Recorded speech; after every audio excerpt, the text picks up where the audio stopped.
Hello，大家好，又係我 Wetland 專家。今日咧收到個好少有嘅放盤喎，就係 Wetland Seasons Bay 嘅別墅單位。咁啊，上面積774尺，咁啊4房單位嚟嘅。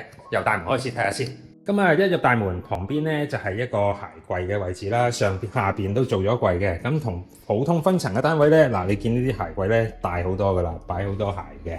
咁啊側邊就係客廁嘅位置啦。你見嗱，雖然都係企缸，咁啊，但係啲料啊、啲牆身啊，你見咧同普通分層單位咧係 grand 啲嘅啲用料。咁啊冇人經過鞋櫃，另外一邊就係緊廚啦。緊廚你呢度就做咗啲雪櫃啦，標煙咗啲蒸爐啊、微波蒸焗爐啊。咁呢度就明火煮食啦，上邊有埋抽油煙機。你見咧廚櫃嘅面咧都係啲色面都係靚啲嘅。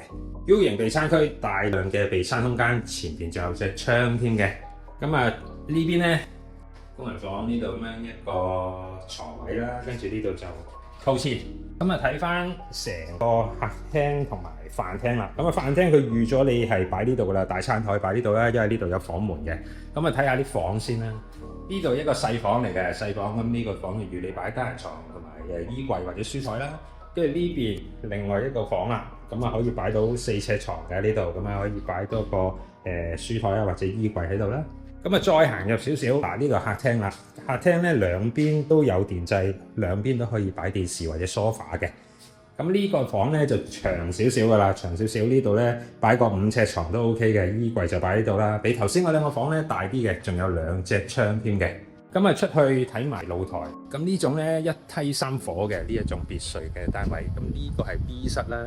咁啊其實咧啲人係多數都中意 B 室嘅，因為呢一層咧3個單位就形成一個品字形咁樣嘅形狀啦。咁 B 室咧係最突出嚟嗰間嘅，咁你左右咧都望唔到鄰居噶啦，私人度會高啲啦。咁所以 B 室咧都係多人中意過 A 室同埋 C 室嘅。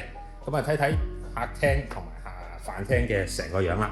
咁啊睇埋主人房，一入去跟住咧呢度就主人房啦，跟住套廁，我哋睇下套廁先。套廁就係浴缸噶啦，咁啊仲有窗添嘅。嗱你見啦，啲牆身啊嗰啲料咧係 grand 過嗰啲分層單位好多嘅。咁啊呢個房咧，咁啊睇下點發揮啦。床頭咧應該就係擺喺呢度啦，上面有個窗啦，跟住呢度就係可以擺一個大電視嘅位啦。咁啊出邊咧都係有個露台嘅。你見啦，呢度東南嘅方向，咁啊涼浸浸，咁啊同廳同一個方向。少有嘅放盤啊 ，B 室咧係少有嘅 ，A 室同 C 室咧就比較多啲。咁啊有興趣睇呢啲單位咧，歡迎聯絡我，帶你過嚟睇下。